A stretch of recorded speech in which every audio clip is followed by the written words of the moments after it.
Alam mo par, totoo lang, kami lang dapat niling to eh. Umepal ka lang. Excuse me, what did you just say? Stephen, stop it! Sinundan nila Bingo at Caroline si Liv hanggang sa parking area at nang makaalis na yung sasakyan ng dalaga ay sinabihan ni Bingo si Caroline na may nakita siyang titirahan nila sa out of town nila dahil pupuntahan nila yung gumagawa ng jam na natikman nila. Agad namang tinanong ng dalaga kung ilang araw available si Bingo, kaya natanong pa ni Bingo kung magtatagal sila doon na agad namang sinabi ni Caroline na gusto niyang i-maximize ang pananatili nila sa pupuntahan nila at napangiti naman si Bingo sabay sinaad niyang maganda kung ganun ang plano ng dalaga. Nang aalis na si Bingo ay humirit pa ito at niyaya niya ng dinner si Caroline na pinagmasdan pa siya ng dalaga sabay ngumiti ito kaya sinabi ni Bingo na kung available siya sabay nagpalusot na kailangan nilang ihanda yung business proposal nila kay Jonathan at planuhin din nila yung out of town nilang dalawa na agad namang pumayag si Caroline. Habang nauna naman si Snoop sa meeting place nila ni Irene kaya hinanap pa niya ang dalaga at nagulat siya nang hinila siya ni Irene sa medyo tagong lugar sabay pinaliwanag niya sa binata na tinakasan niya yung security niya dahil ayaw niyang makita na nakikipagkita siya sa binata lalo't baka totoong may ginawa si Snoop sa kanya na agad namang dumipensa ang binata at sinabi niyang ginawa nilang dalawa. Nainis na sinabi ni Irene na pagod na siya sa kaiisip kung may nangyari sa kanila o wala sabay may kinuha sa bag niya na sinubukan pang tumakbo ni Snoop pero hinila siya ng dalaga at sinabi niyang kumalma lang ito sabay binatukan siya ng dalaga nang nilabas niya yung PT na binili niya at sinabihan pa niya si Snoop na para sa kanya dahil nakukulitan na siya sa binata.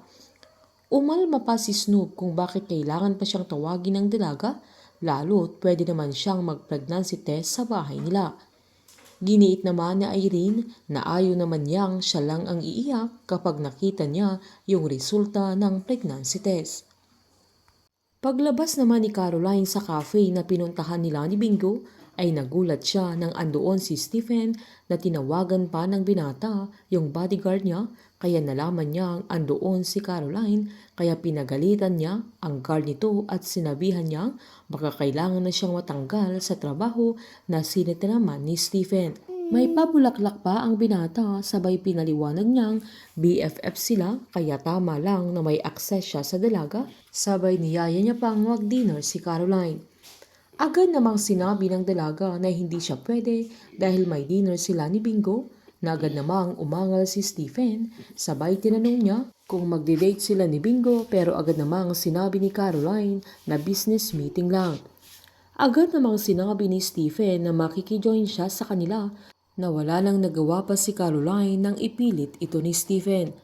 Agad namang pinuntahan ni Minda sila Gina at Cindy kung saan sinabi niyang nakausap niya yung assistant ni Annie at nag-set na siya ng meeting nila kinabukasan na pinakancel niya lahat ng meetings niya nang malaman niyang sila Gina at Cindy ang gustong makipagkita sa kanya na mas kinabahan ang dalawa.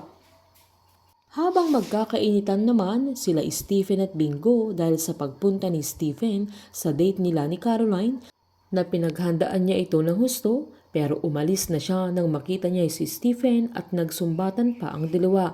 Nang umalis si Bingo ay dumiretso itong uminom na nalasing pa ang binata dahil sa selos niya kay Stephen sa mga sandaling yan.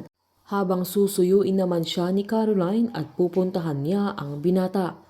Painit ng painit ang mga tagpo, sabay-sabay po nating subaybayan ang advance episode ng Can't Buy Me Love dito po sa aking channel. Patuloy lamang pong manood at mag-subscribe para ma-update po kayo sa mga susunod na episode. Marami pong salamat.